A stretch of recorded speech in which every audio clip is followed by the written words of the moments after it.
Benefit of securitization.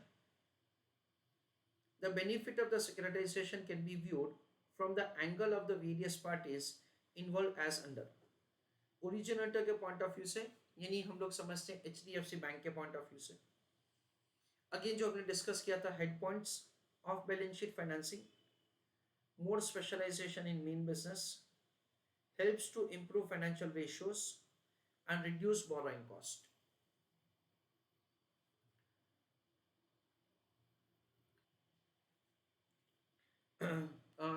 I have a strong suggestion to all of you that इन सबके head points का notes आपको अच्छी तरह से बनाने का है। Originator, entity who which sells the assets collectively to special purpose vehicle achieves the following benefits of the securitization. एक, off balance sheet financing.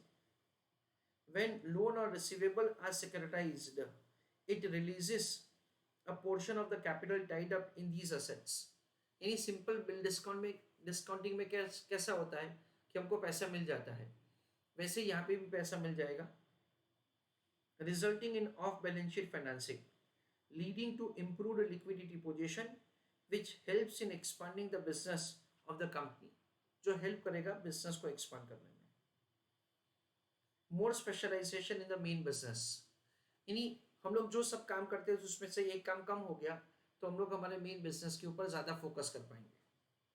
By transferring the assets, the entity could concentrate more on the core business as servicing of the loan is transferred to the special purpose vehicle. Further, in case of the non-recourse arrangement, even the burden of the default is shifted. यानी क्या हुआ कि default है ना, अभी वो लोग bear करेंगे, हमको बेयर नहीं करने का है।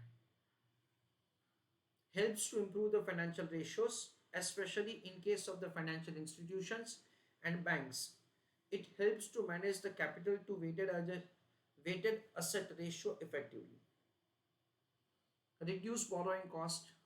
तो जैसे हमने समझा था आगे कि हम लोग क्या करेंगे, हम लोग उनको बोलेंगे इन्वेस्टर्स को, देखो आपका रिस्क कम है, क्यों? क्योंकि ये पूरा का पूरा असेट्स एक अलग एंटिटी को ट्रांसफर कर दिया है।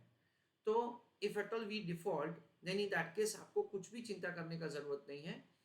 व्हाट विल हैपन, ये जो भी असेट्स है ना उसके ऊपर सिर्फ आपका ही राइट रहेगा। चेरी पिकिंग पोर्टफोलियो, ऐसा करके हम लोग उनके साथ क्या बार्गेन कर सकते हैं, and we can ask for the lower rate of interest.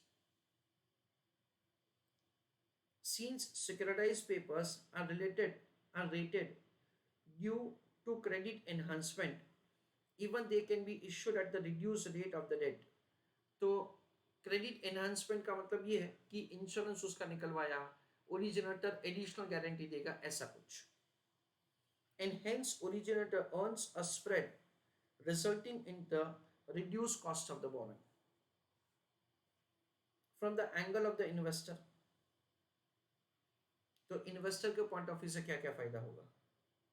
Following benefit accrues to the investors of the securitised securities. Investor को क्या क्या फायदा होगा? अगेन उसका हेड पॉइंट्स आपको अच्छी तरह से बनाना है। Diversification of the risk, regularity requirement and protection against the default. Purchase of the securities backed by the different types of the assets provide the diversification of the portfolio resulting into reduced risk. यानी investor के लिए क्या होगा, risk कम हो जाएगा, ऐसा वो लोग का कहना है। रेगुलरिटी रिक्वायरमेंट, यानी कि से बाय लॉ अगर म्यूचुअल फंड को एक स्पेसिफिक सेक्टर में इन्वेस्टमेंट करना है तो परचेसिंग द सिक्योरिटाइज्ड असेट्स से जिसमें वो सेक्टर को लोन दिया गया है, then in that case automatically आपका वो कंडीशन सेटिस्फाई हो जाता है। Acquisition of asset backed belonging to a particular industry, से micro industry, helps bank to meet regularity requirement of the investment of the fund in industry specific. Protection against the default in case of the recourse arrangement.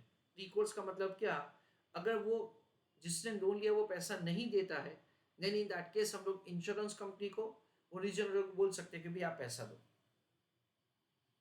If there is a default any third party, then originator shall make good the least amount. Moreover, there can be insurance arrangement for the compensation for any such default.